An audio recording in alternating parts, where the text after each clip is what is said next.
Hello students, welcome to Current Affairs for Beginners. In this video, we'll see the topics from 23rd and 24th November's newspaper. First, we'll see answers for the questions from a previous video.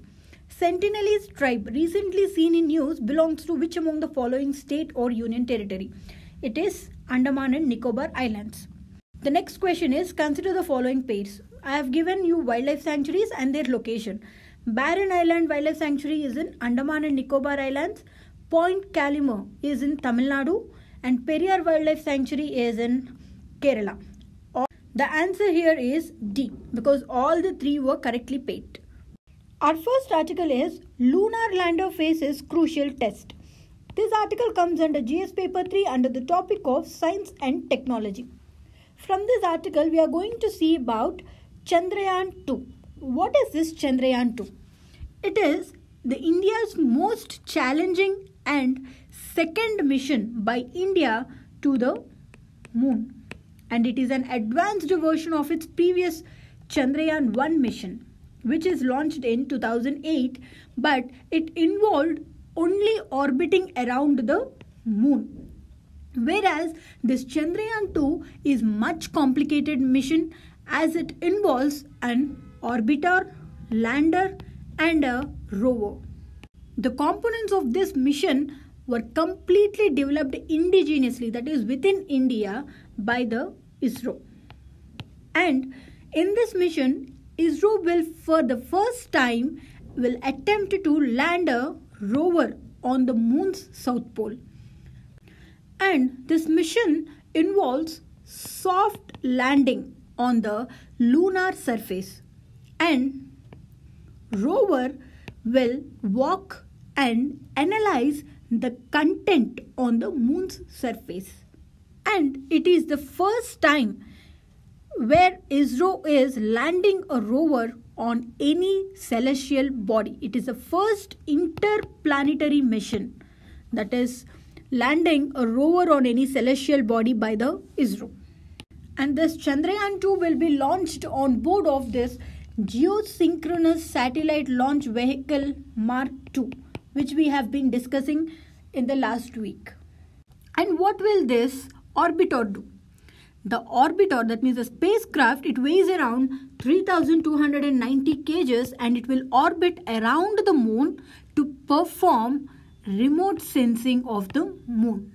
And this rover will move on the lunar surface and it will collect soil or rock samples for on-site chemical analysis to get the scientific information on this lunar topography, mineralogy, elemental abundance, lunar exosphere, and if there are any signatures of hydroxyl and water ice on the moon.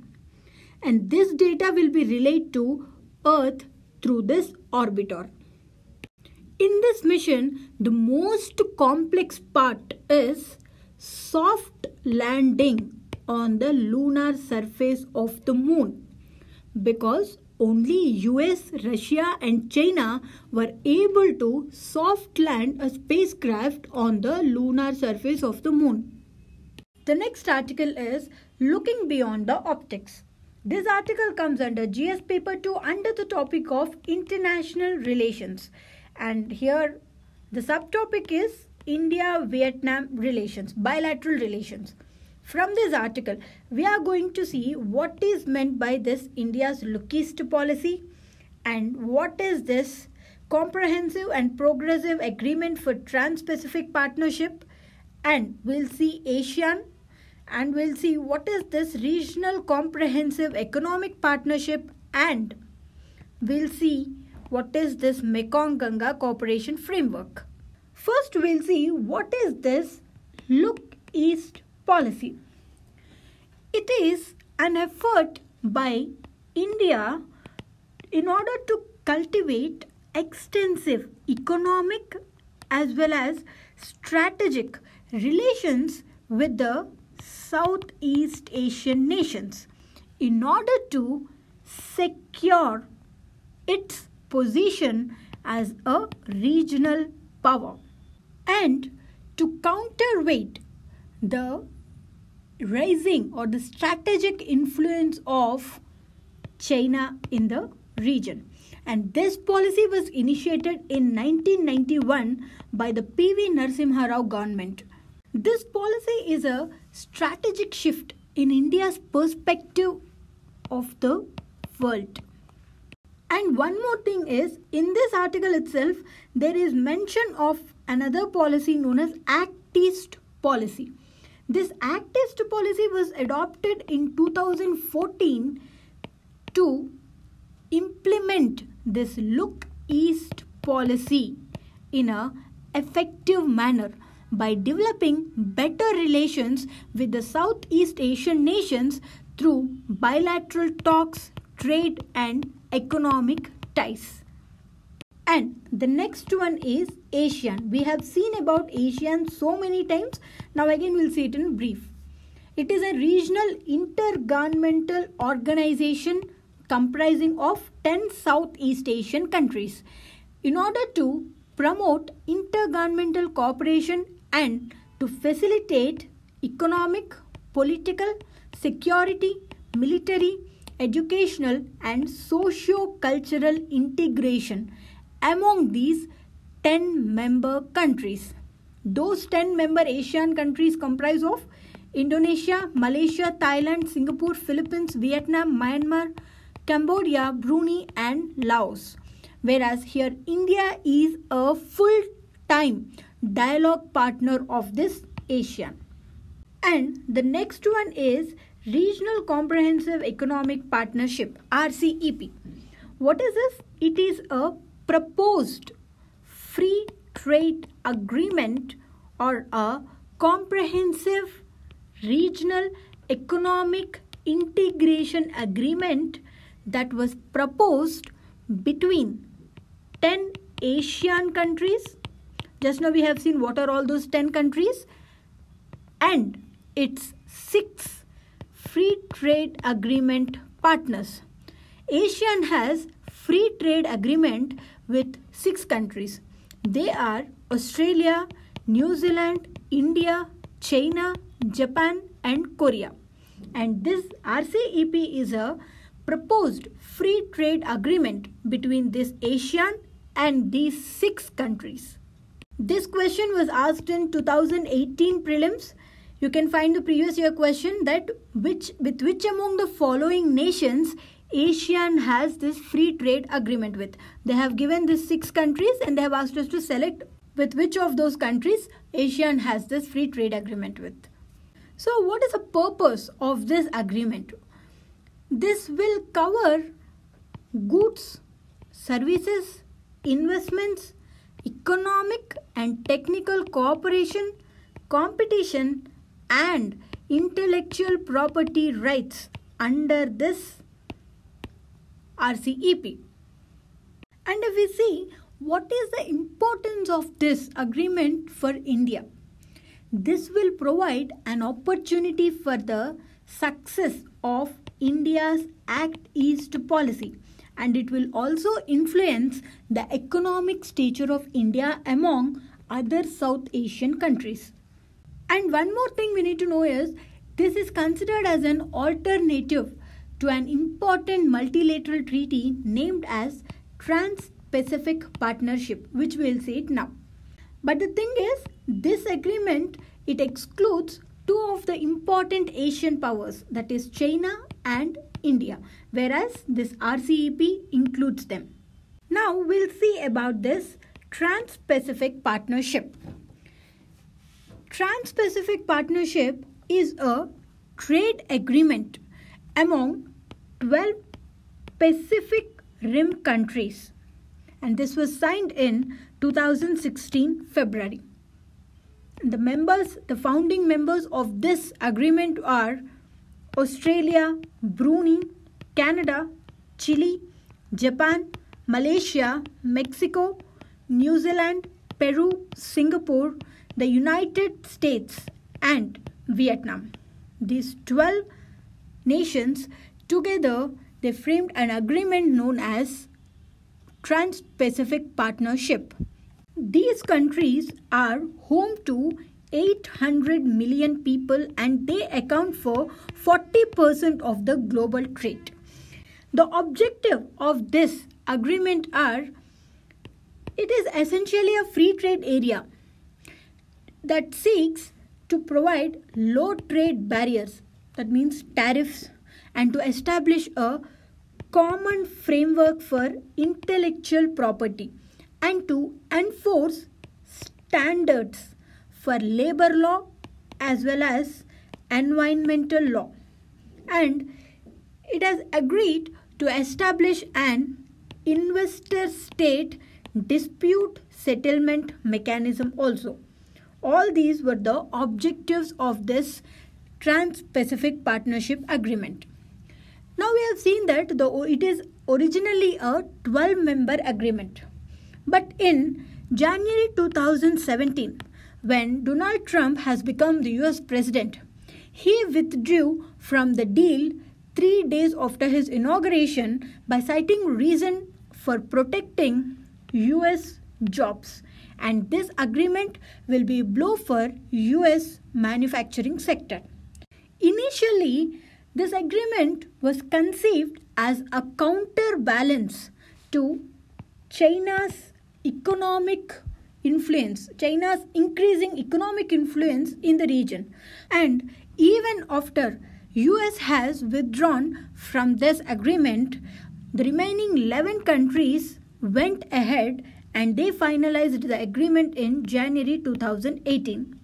By signing this agreement, these 11 Pacific Rim countries, without this US, 11 Pacific Rim countries, they have formally entered into a comprehensive, progressive agreement for Trans-Pacific Partnership, which is a revised version of Trans-Pacific Partnership which was proposed by United States, and this was finalized after US has withdrawn from the Trans-Pacific Partnership which was initially proposed by US.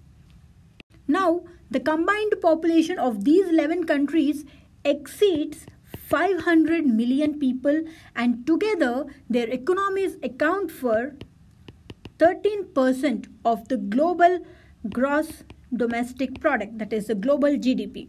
With US, it would have represented 40%, but after US has withdrawn from this, total 11 countries, they account for only 30% of the GDP.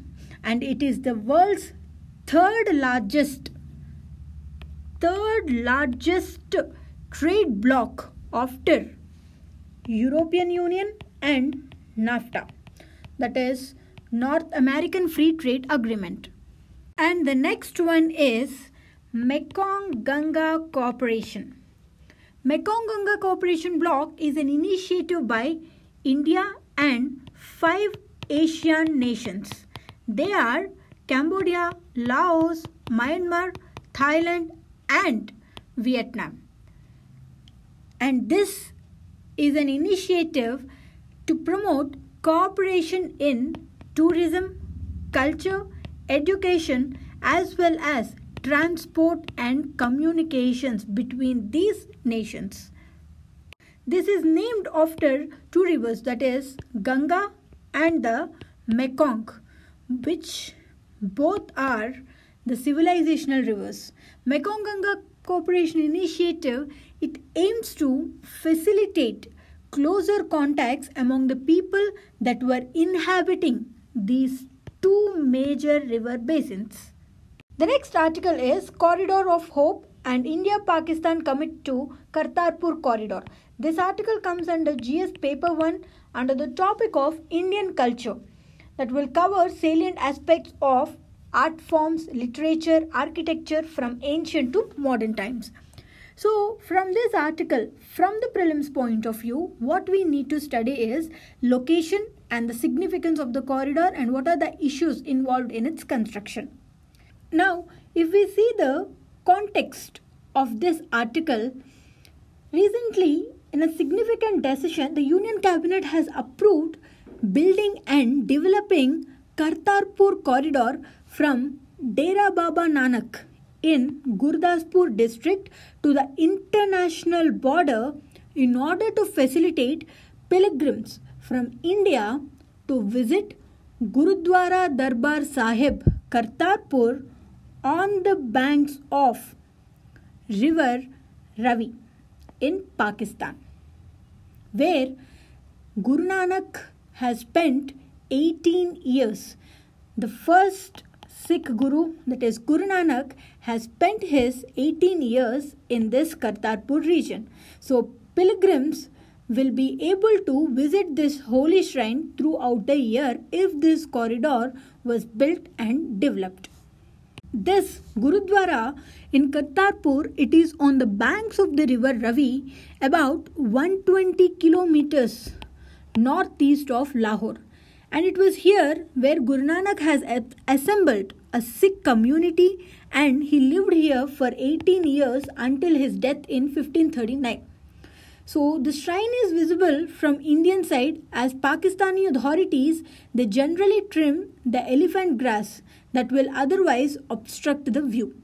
So Indian Sikhs will gather in large numbers for darshan from the Indian side, and binoculars were also installed at the Gurudwara Dera Baba Nanak, which is in Gurdaspur, to look at this shrine. The Sikhs from India travel to Pakistan on 4 occasions every year. One is for Baisakhi and the other is for Martyrdom Day of Guru Arjan Dev and the death anniversary of Maharaja Ranjit Singh and on the birthday of Guru Nanak Dev. These Indian pilgrims were given access to all Gurudwaras in Pakistan. So what is the complex issue? What is the complication here is the corridor will bring Pakistan infrastructure right up to the Indian border. And from over a year, the Gurudwaras in Pakistan were being even used for a pro-Khalistan campaign also. So the Indian officials were worried of the corridor, it might get misused by both state and non-state actors in that country. The next article is Get the Model Right. This article comes under GS Paper 2 under the topic of governance. From this article, we are going to see in brief about 2 schemes, Rashtriya Swasthya Bima Yojana and what is this Pradhan Mantri Fasal Bima Yojana. First, let us see about this Rashtriya Swasthya Bima Yojana. This program is being implemented by the Ministry of Health and Family Welfare. Earlier it was under the Ministry of Labour and Employment. Now it is not under the Ministry of Labour and Employment. It is being under Ministry of Health and Family Welfare. And why this program has been launched?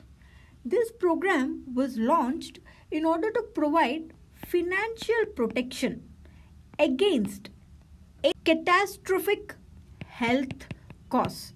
Catastrophic health costs in the sense which were too much, which cannot be afforded by the patient. And this is one objective, and the other objective is to improve access to quality healthcare for especially for below poverty line households and other vulnerable groups in the unorganized sector. So to put it simply, it is a government-run health insurance scheme for the below poverty line families. This scheme will provide cashless insurance for hospitalization in public as well as in selected private hospitals. And the beneficiaries under this scheme, they were entitled to hospitalization coverage up to 30,000 rupees per annum on a family floater basis. We'll see what is meant by this family floater basis. Individual policy means a separate insurance for each person in the family with a defined limit. That is individual policy. Whereas this family floater means the limit, that means this 30,000 rupees can be utilized by any member in the family. this entire limit can be used by any member. It's not that in individual policy only one person can use. Only a person on whose name this insurance is filed, only that person has to use. It is related to individual policy. Whereas in this family floater, anybody can use this limit, entire limit. And this hospitalization coverage of 30,000 per annum can be used for most of the diseases that require hospitalization. And this coverage extends to maximum of 5 members of the family, which includes head of the household, one head, spouse, and up to 3 dependents. The only thing under this scheme the beneficiaries need to do is they have to pay 30 rupees as a registration fee for an year. And these beneficiaries will get a biometric enabled smart card containing their fingerprints and photographs on it. So from this article, what all you need to know is, though the scheme was initially designed to target only the below poverty line households, it has been expanded to cover other defined categories of unorganized sector workers.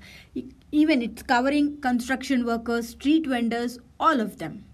And it is a centrally sponsored health insurance scheme. That means the premium cost for the enrolled beneficiaries under this scheme will be shared by central government and the state governments. And this scheme, the coverage is extended only to 5 members of the family, maximum of 5 members of the family, and the coverage is up to 30,000 per annum, and it is under the Ministry of Health and Family Welfare, whereas previously it was under Ministry of Labour and Employment. And the next one is Pradhan Mantri Fasal Bima Yojana. This is a farmers' welfare scheme which was launched in 2016 to ensure faster insurance services to the farmers. This program was formulated under a theme known as One Nation, One Scheme by replacing 2 schemes. One is National Agriculture Insurance Scheme and the other one is Modified National Agricultural Insurance Scheme. This scheme has replaced these 2 schemes, but it has incorporated their best features and removed drawbacks from these 2 schemes. This scheme has 4 objectives. One is to provide insurance coverage and financial support to the farmers when in the event of natural calamities, pests and diseases.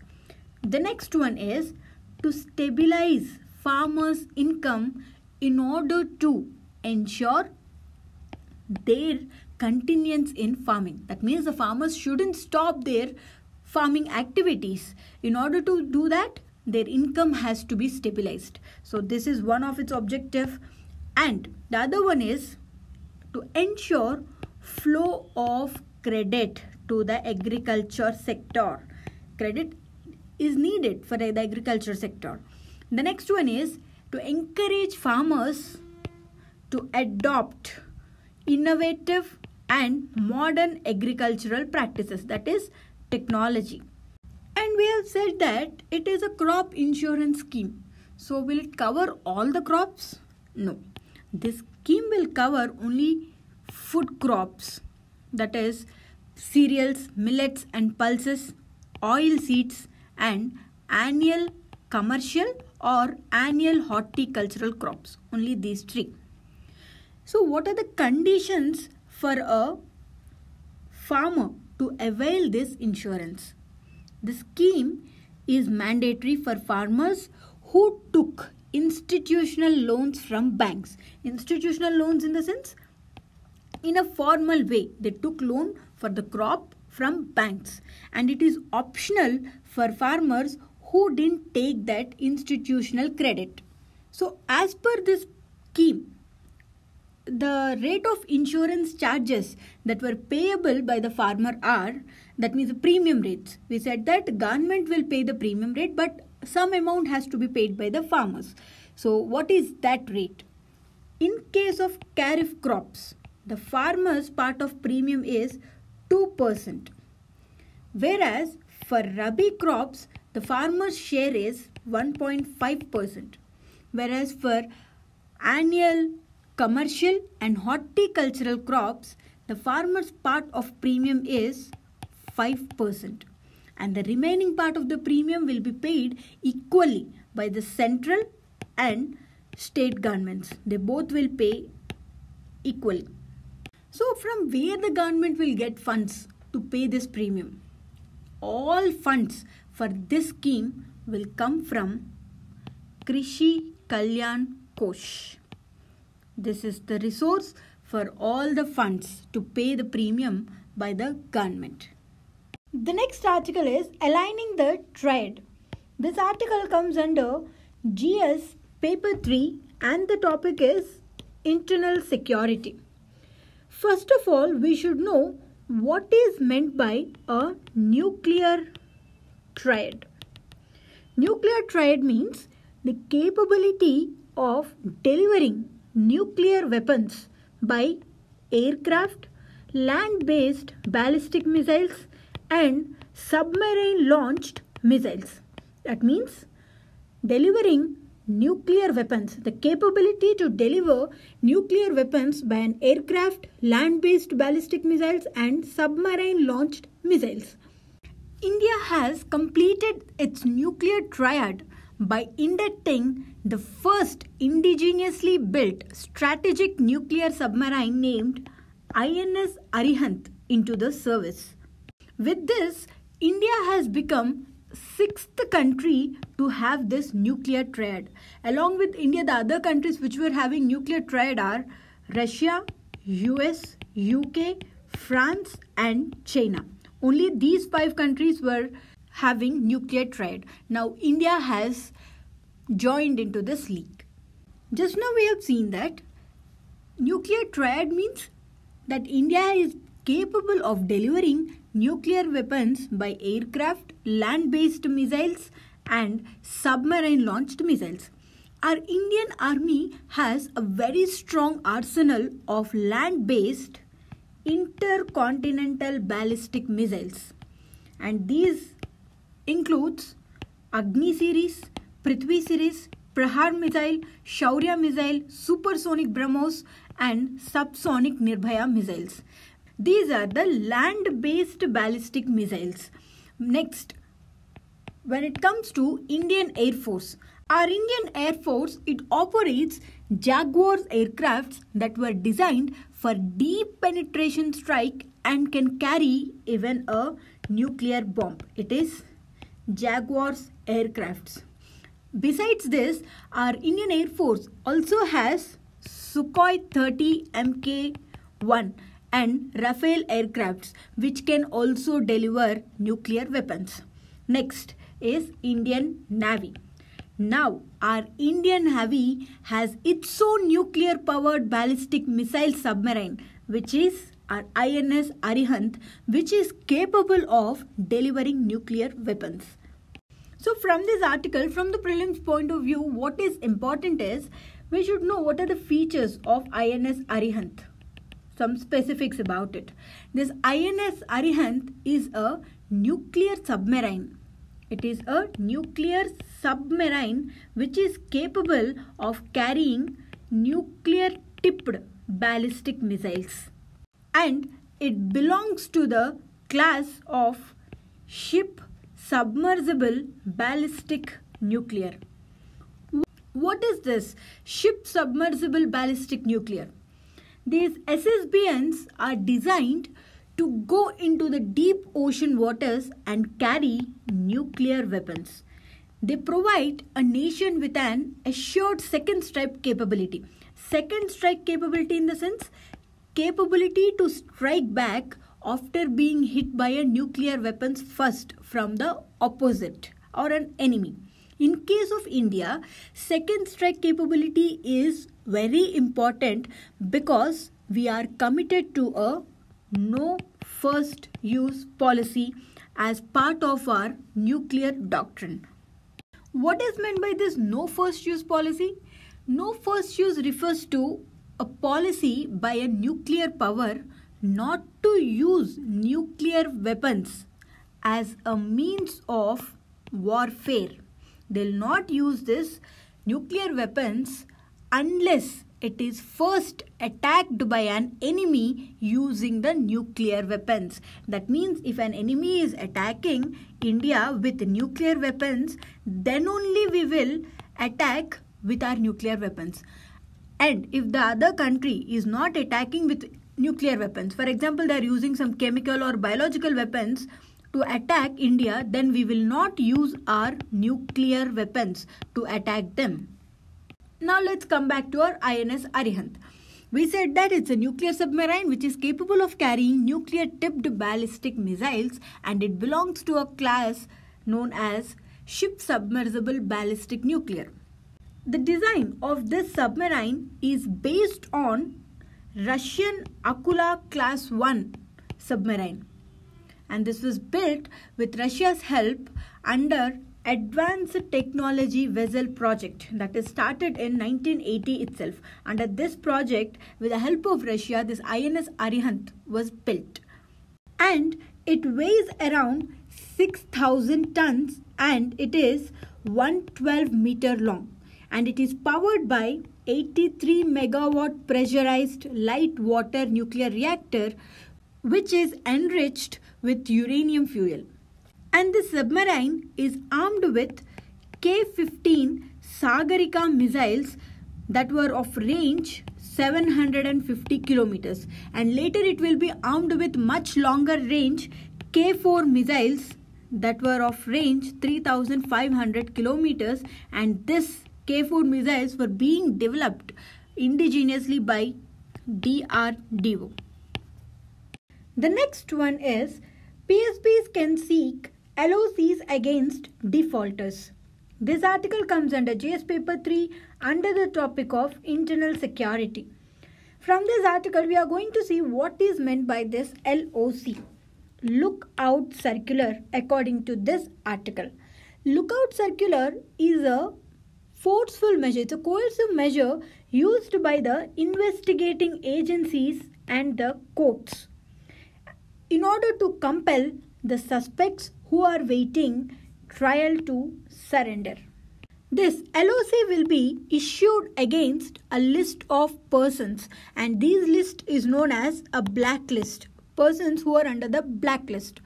And this list will contain names of both Indian citizens as well as foreigners. And this blacklist will be maintained by the Foreigners Division of the Ministry of Home Affairs.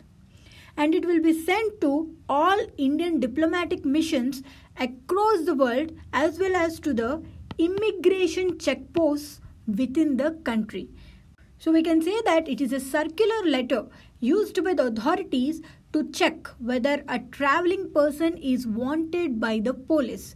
It can be used at the immigration checks at the international borders. In India, this lookout circular will give identifying parameters of criminals and will help the police to catch the absconding criminals, and it will stop them from crossing the borders.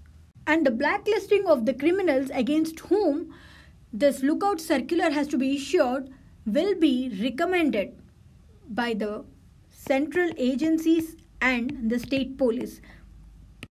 Based on their recommendations only, this blacklisting of the criminals will be done. Try to answer this question, and this question is regarding Mekong Gunga Corporation, and we'll see the explanation for this question in our next video. And this is our Law Excellence website where you can access notes for this video, and this is our official Telegram channel where this video as well as notes for this video along with various other videos and the material from Law Excellence will be posted. Thank you.